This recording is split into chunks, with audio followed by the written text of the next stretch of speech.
Welcome back to my channel, and if you're new here, so am I. This is like my third video probably if you see it posted.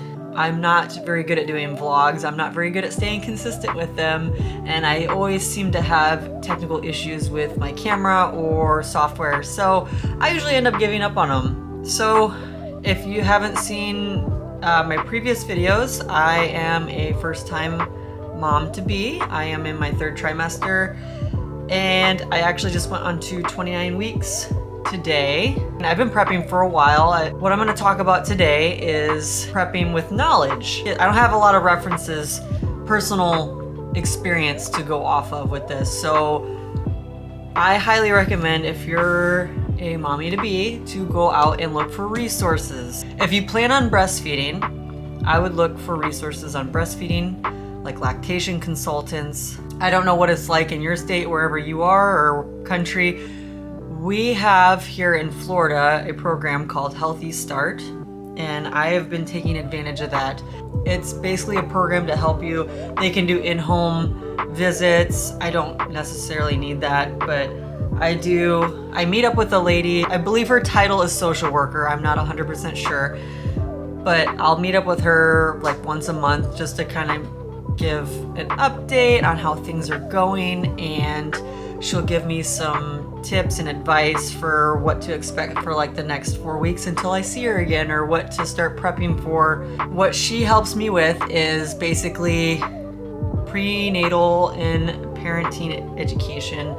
So she's kind of giving me some tips when it comes to breastfeeding. She's the one, and if you saw one of my actually it was like my first video, she's the one that told me about nipple confusion, and if I plan on breastfeeding, that I should avoid a pacifier for the first month of, avoid a bottle for the first month of her being born, so that way we avoid nipple confusion. So that was something that I didn't know. Also, they can help with stress management. Another thing that's been helpful for me that you might want to look into are mommy groups.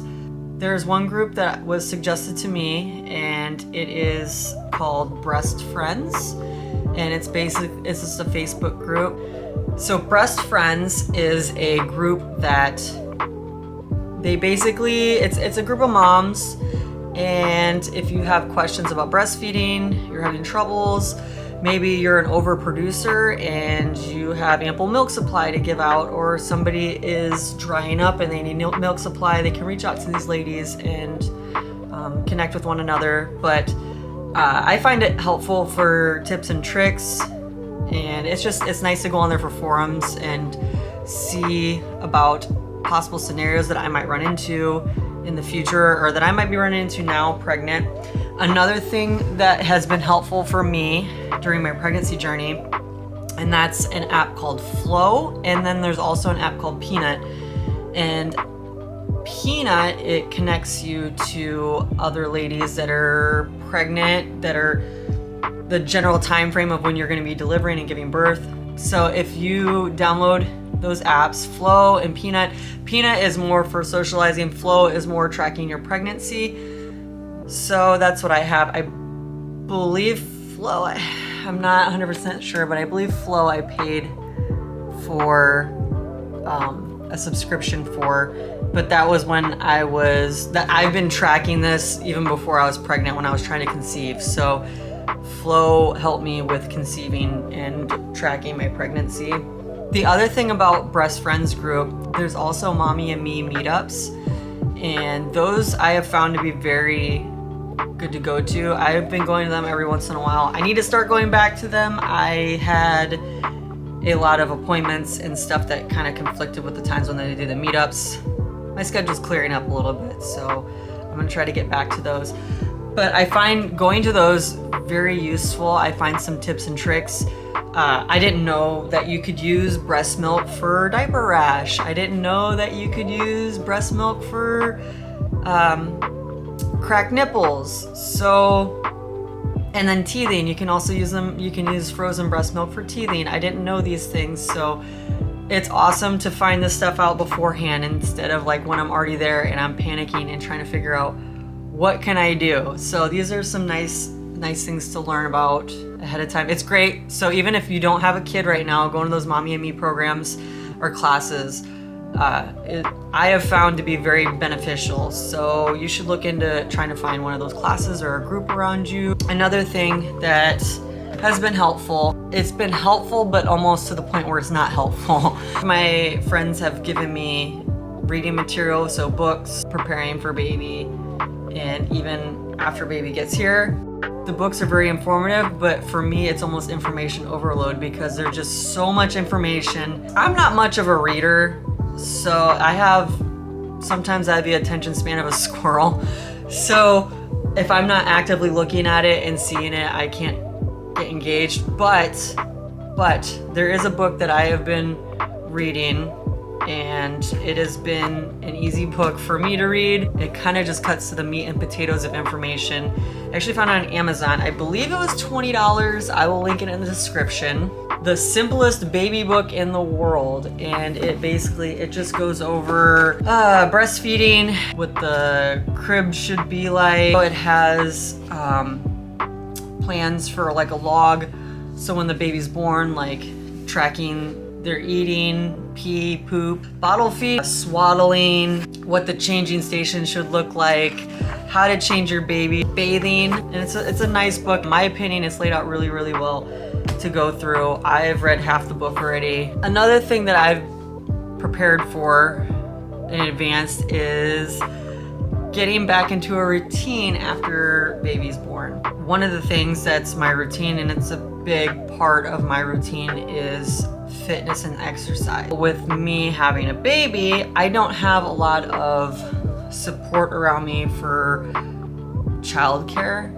So, I mean, my mom doesn't live anywhere near me. I'm kind of on my own with this, and I'm already planning for that for like the first year, basically baby is gonna be with me. So, to prepare for being able to get back into fitness and not fall off that routine, I have found a gym that has childcare. Now, that would be a good thing to look into as a gym for childcare. For me, the best option, there were other gyms that had childcare, but the best option in my mind that was for me actually was the YMCA. So while some other gyms provided some other benefits, I think this one was the best option for me.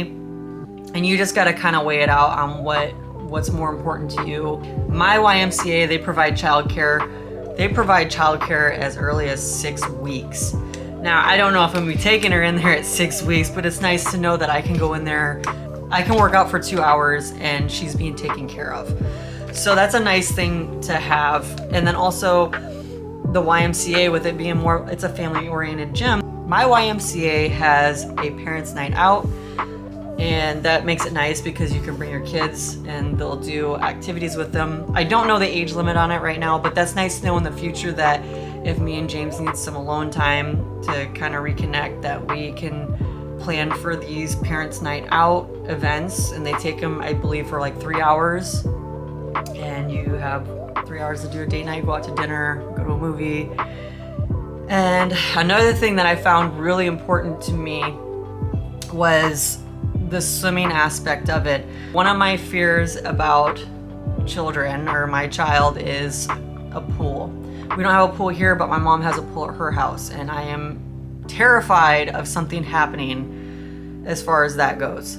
What I like about the Y is that they have a program, it's a float program. It's an infant and toddler swim survival program, and I believe, if I remember hearing the lady correctly, I believe I can start her off at 6 months. And I really love this idea because it'll teach them that if they fall into a pool, that how to be able to swim. And I really want to get her in that as soon as possible, just for my peace of mind, that if something happens, God forbid something happens, that she'll be able to swim her way out of it or float her way out of it. Other than that, you saw, well, if you watched my other video, I do exercises at home, but I don't want to be isolated all the time, okay? It's not good for my mental health to be here by myself all the time. I mean, I'm here with the baby, but it's not good to be here by myself all the time. So the Y would help me get out and interact with other people for a little bit. Also, when I get back to the gym in Tampa for Muay Thai. I gotta figure that part of it out. I haven't figured out all the pieces on that one yet. Maybe I'll have to have her in a playpen while we're doing classes. Down the road with that one, we'll figure it out. I've got half the scenario figured out. The other half is in the works still. I'm still brainstorming. Speaking of Muay Thai, I'll be going there tonight.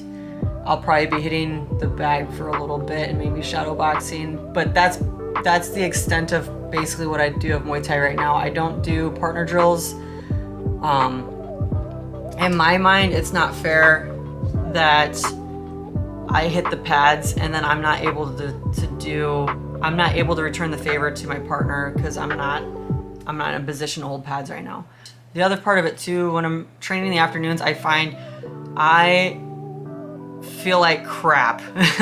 I feel like crap when we get towards the end of the day. That's basically when my acid reflux, the GERD starts kicking in, and I feel like there's stomach acid in my throat, my lower back starts hurting, and the more recent thing is the Braxton Hicks. It seems like if I do too much now, I start getting the fake contractions. So between my lower back hurting and the contractions, I much rather I take it easy. As of right now, I'm gonna go do some birthing ball exercises and stretching. I was gonna go do the elliptical, but it is extremely humid outside. I went to go take the trash outside and the humidity just took my breath away. So we're gonna skip out on the elliptical today. I'm not trying to get heat exhaustion.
As you can tell by the time of day, considering it's still daylight out, I filmed this part out of order, but this was supposed to be my goodbye part of it.